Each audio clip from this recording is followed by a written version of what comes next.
to Leaders of Tomorrow Season 10, 10 seasons of empowering you, 10 seasons of identifying champions. I'm Sunanda Jayasheelan, and on our show tonight, we are talking all things money and speaking to our experts and calling out all the big trends when it comes to making and managing your money. We do that every Tuesday here on the show in our segment called Wealth First. If you too want to know how to put your wealth first, well, this then is the place for you.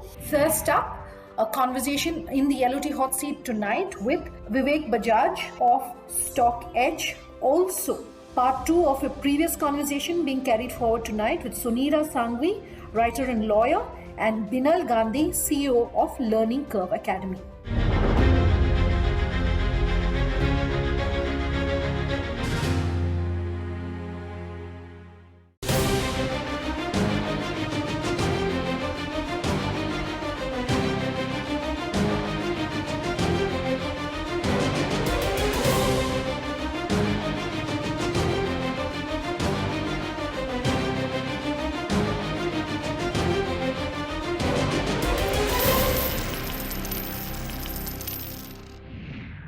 Vivek, good having you with us here on the Leaders of Tomorrow for this segment that we call Wealth First, because we're all about ensuring that every Indian is putting their wealth first and bringing them advice from experts like yourself about how they should be managing the money that they're making. Good having you here with us on the show. Thank you. Thank you so much, Sunanda, for having me. So let's talk about some of the top trends that we're seeing in the world of finance as we speak in the stock markets. And, sitting where you are, you're one of the largest when it comes to just creating this curated content as far as financial information and knowledge is concerned for every Indian. And, you have, of course, this bird's eye view, and you're in the best position to really flag off some of the trends that we are seeing when it comes to the world of investing, finance, and money. And the first thing that we would like to discuss here on the show with you today is, first and foremost, is this move away from traditional broking services to something that's highly now personalized, that's very customized to each individual. Just talk to us about that trend and shift, and how perhaps as an entrepreneur you can maybe really catch on to that trend and be hopefully making some money off that, and just give us your insights on that. So, the traditional broking firms, they were the one who were supposed to send us a lot of research ideas, give us training materials. They used to give us the, trading platform. So that whole consolidated service of a traditional broking firm is now getting broken. And thanks to discount brokers, they took the specialized trading terminal from them. There are specialized research firms who are working only to satisfy the research need of the individual investors. Then, so each service is getting disintegrated. And even SEBI has come out with specialized regulations for each specialized service provider. Now, the future, you see a lot of e-commerce giants, they have come into this space and they have started getting into the financial intermediary business, right? We are already hearing Amazon getting into mutual fund distribution, etc., which makes a lot of sense, because finally they have access to the customers, and the customer will have their consumption need, their asset need, and their liability need. Now, the question of specialization, how e-commerce works, where the platform tries to find out who exactly you are, and based on that, the recommendation engine is telling you that probably you need to buy this. Yeah. So exactly the same way, financial market is also going to e-commerce way. And based on individual risk appetite, based on individual horizon of trading or investing, a recommendation engine is going to recommend that this is probably the good portfolio for you, either equity or mutual fund or gold or any other emerging asset class. All will be clubbed as part of a single offering. So another big trend that you would like to flag off for our viewers post-pandemic is this entire move towards becoming highly digital and tech-oriented. Just talk to us about that trend. Of course, it existed earlier, but gone are the days when you'd go and sit with your broker, or you'd call them on the phone. Now everything is happening on your app, etc. One, the opportunity really of using more and more digital and technology when it comes to investing in the markets and just financial information and literacy, like through your company, but also the challenge of that. For someone who's not maybe tech savvy, for someone who doesn't perhaps have a smartphone, the challenges of that, and therefore, how do you perhaps reach, and by you I mean companies, then reach those consumers who are hard to get to? Well, this whole change started when smartphone were open up and the Play stores were open up for new developers to develop platforms around it. So in 2008, the change started. And what COVID has done is it has fast tracked the whole change. And adaptability of technology has become so natural inside Yeah. all of us. And look at the way YouTube has grown. YouTube has reached to real Bharat. So I have my serious doubt that.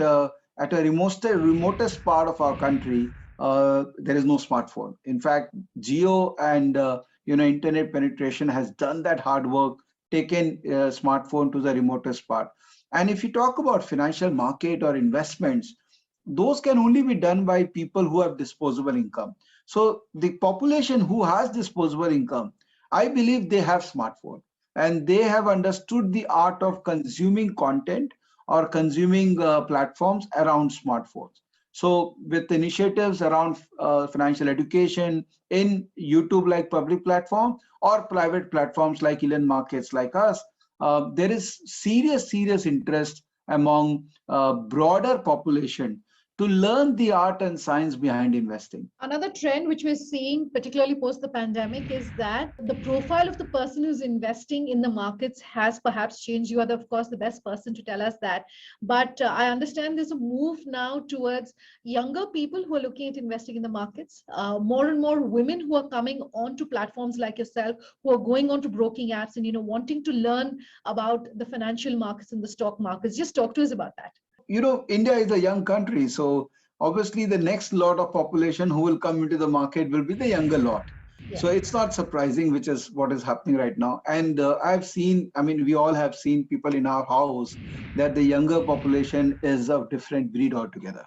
They really mean to learn so much. They ask questions. They don't get convinced easily. They have their own way of thought process. So the next generation is quite special.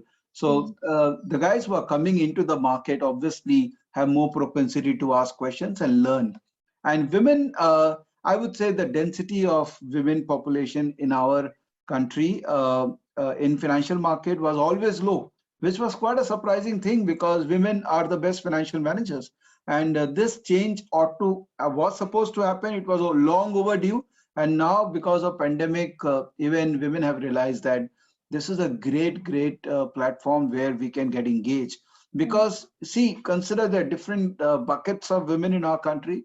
So there are great homemakers, then there are working professionals. So everyone has something from this market which they can take. Working professional can always channelize their savings and generate better return out of their savings, and homemakers can use their precious time, additional time which they have in getting engaged with market. And overall engagement of market builds the intellect as well. People Yeah. don't realize this, that knowing stock market is not just about investing or trading. Yeah. It's also about building your overall intellect. And the moment you have more information, more knowledge about market, you know about economy, you know about business environment, your level of interaction and your engagement with the society becomes far better than what probably people do watching the soap operas all the time. So I think market is something which people have realized that this is a quite essential need of knowledge in our society now. Another change or disruption, if I can call it that, is how algorithms are changing the way people invest and the kind of advice that people are getting. You were talking about YouTube, etc., and there are so many platforms that are now available as far as getting your financial information is concerned, or even investing directly in the markets. So how do you discern for yourself whom to trust, which advice you go with and which you shouldn't be looking at? And is perhaps algorithms then disrupting things that way? Yeah, so this is an age-old problem where literally everyone is an expert in market, and there are so many individuals who are trying to give discretionary advice to us that you should buy this, you should sell this, etc. So, and you have to understand that everyone finally will produce an output which will have a probability of success. It cannot be certainty. If there is a certainty, then there is something wrong with that advice, right? Yeah. So, given an individual also works in a probability environment and an algorithm also works in a probability environment. If we can replace those advice in a proper algorithm with proper quantitative backed data points and come out with an output which is more conducive for an individual, Because the beauty of algorithm is that I can customize. When an individual is giving advice, it cannot be customized. Say, for example, if I tell you to buy a stock, how will I decide that whether it should be for you or for him or for someone else? Because ultimately my judgment is to buy that stock. But when it comes to algorithm based on your risk appetite, your horizon of market participation can suggest whether this stock is a right stock or the other stock is a right stock. So I think the whole world is changing. The onset of robo advisors and robo analysts, even our product called StockEdge, which is trying to resolve that problem of, quantifying the decision making and making it more objective rather than subjective. I'll take a quick break on that note. In the LOT hot seat on the other side are two women who are aiming to make children more financially literate. That's coming up in just a moment.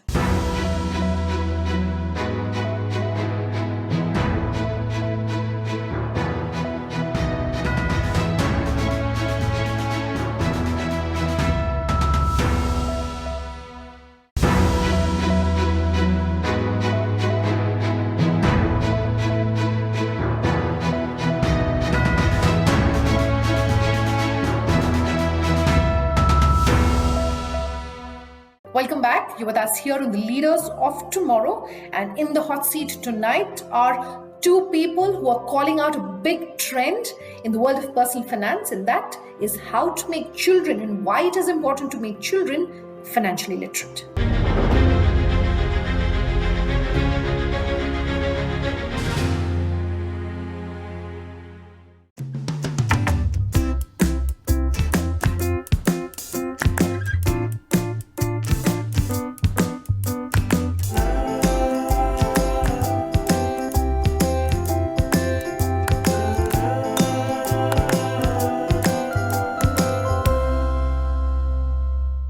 Binal, some critics might argue, why teach children early on about money? Isn't that the job of the parents to worry about money, how to make it, how to save it? And it could perhaps end up making children very money-minded. How do you want to counter that? So, a lot of parents do have this concern that, if they keep talking about money, then, the children will become money-minded. But the reality is, and this is what we talk about in the book, the approach to money needs to be very holistic. So, when you tell your child that, don't spend so much money eating out, for example, or eating in the school canteen, for example, you're not only talking about spending too much money, right? You're also talking about eating healthier, right? So the approach, when you talk to your child about money, the approach needs to be holistic. It's really, the focus is really on your values, right? And your priorities in life. And money is just a part of it. So, to all those parents who feel that talking about money to kids earlier on will make them money-minded, the approach needs to be, number one, holistic. And it cannot be an approach of let's not talk to them about money at all, because they do have questions and they do have curiosity, and they're learning from different sources, whether you're teaching them or not. So this, conversations with children about your money are actually about money, are actually opportunities for you to share your values and priorities with them. So that puts, though, the onus on the parents. What if we ourselves haven't figured out how to, manage our money right? Then what happens? Do you guys teach us that as well? Do you intend to? So that was, the vision for the book. Yeah. Honestly, is it's meant for parents with a financial background and for parents without, who do not have a financial background. It's a very easy read, and that's the reason. Financial literacy is not just about knowledge. It's really about building financial habits, right? Habit of saving, habit of investing. So you don't need to be an expert for any of that. It's really about inculcating these habits earlier on so that it becomes easy when you start earning money. And that, whether you have a financial background, whether you're an investment expert, it doesn't matter, and that's what the book focuses on. Sunanda, I just want to add here that we anticipated that a lot of parents would not have a financial background. I had myself in mind when I was writing the book that, there were questions that I didn't know answers to. And so what we have in the book is actually the section called Money FAQs. And at the end of every chapter, so, at the end of our chapter on saving, on spending, on investing, borrowing, we have questions that children may ask parents. Okay. And we answer them for the parents. So really, we've handheld the parents through every possible question that a child could ask on a given topic and told them what the answer should be. If your child says, what is interest? Or why can't we print more money? Or, any of those questions, like why does Papa work and Mama doesn't? Like we've answered really everything that we could anticipate. And that will help parents who don't have a finance background also, sort of deal with questions that children may have. Yeah, absolutely. And I think it's most needed. My 10-year-old nephew came over to my house for the first time. The first question he asked me was, how much did you pay for your house? And I had no idea how to answer him. Do I give him a truthful response? Or do I not? And unfortunately, I didn't give him a response because I had no idea what to say, and I sort of laughed it off. But I'm sure your book has very helpful answers for those of us who are talking with and to children about money. Binal, I understand you also cover topics of investments and borrowing. What does that look for a 6, 7, 8-year-old, even a 10 to 12-year-old? What does that perhaps look like? Yeah, so investing and starting early is extremely important. So we have to get our kids interested in investing. So how do we do that? We've suggested many different ways, one of which is through games. So, all of us play, for example, Monopoly.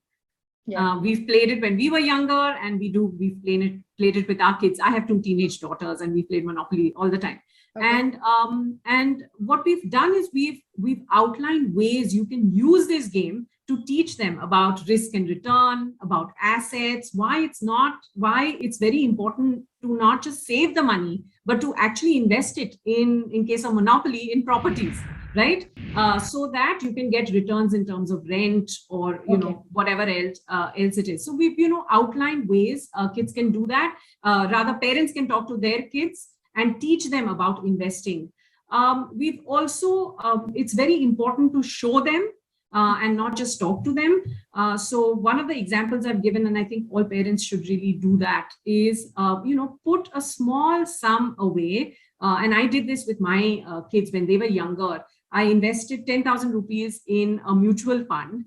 And, as when they're older, I've started sharing that statement with them. It's increased, it's multiplied 5 times. So it's not the amount, right? It's how the amount has been growing.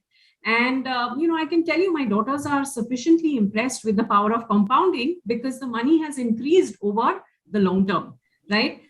So it's important to do it slowly, but do it in a fun way so that they appreciate it and hopefully will start doing it as soon as they start earning money. And that was the question I was going to come to, open to both of you, of course, but Binal, if you want to take a first stab at this. Sure. You were talking about investing that 10,000 rupees. Our parents' generation and perhaps my generation as well, we tend to go towards the safer products, the RDs, the fixed deposits, the gold, etc. Whereas investment has changed so much. We're talking Bitcoins now. Everyone's looking at that. So when investments have changed, the mode of investment has really changed. How do you perhaps keep pace? How do you perhaps as a parent decide what is good for your children and being able to teach them that? Yeah. So I think what as a parent you can do, because, new investments are going to keep coming, right? Yeah. I mean, you're not going to be able to handle them. As a parent, what you want to do is teach them the approach to investing. Rather than, worry about what are cryptos or what are equities or FDs or whatever. Sure, you want to teach them some of that, but that they can get through a class, or some other resource. Sure. But the approach to investing is what is very important. The understanding of risk and return. In my finance gym class, this is a question that I get each and every time. Some person will ask, ma'am, how do I double my money in a short period of time? And, there's no easy answer for this, right? If you take a lot of risk, you may end up getting the returns, but you may end up losing all your money. And that is what you need to understand. that patience is really important when it comes to investing. A long-term approach is really important when it comes to investing. And these are the values that you can, as a parent, teach your children about investing. And then, they can use that approach when it comes to evaluating different products out there. Sure. What I find personally impressive and what I'm most excited about is the fact that we have two women who've written this book about finance, because traditionally it has been that it is, it's men who are talking money, it's men who are controlling perhaps the purse strings. Do you have a lot of women and do you have a lot of girls perhaps who are taking your courses? And how do you ensure that you're reaching more and more girl students to ensure that they're also taking their finances seriously and not leaving it to, say, the father, the brother, the husband, etc.? So yeah, I do have a lot of girls who take my course. So it's good to see that they're interested. But I'm going to let Soneera, this is her favorite question to answer. So I'm going to let her answer that question a little more. Yeah, I mean, there's a lot of research out there that shows that we're so conditioned that, as a society, we teach girls to save and budget, and we teach boys to invest and grow their money. And it really bugs me that, the brother or the husband or the father is the one managing money for even grown-up women as old as 40-year-olds and, stuff. So this book really is our attempt to sort of break that chain. And I write that in my acknowledgements as well, that please, especially girls, empower them to manage their own finances. Yeah. That's all we could pack into tonight's episode. Our details coming up on your screens as I speak. That's the number where you can just reach us directly. Send us a WhatsApp if you feel that this conversation has had an impact on your life.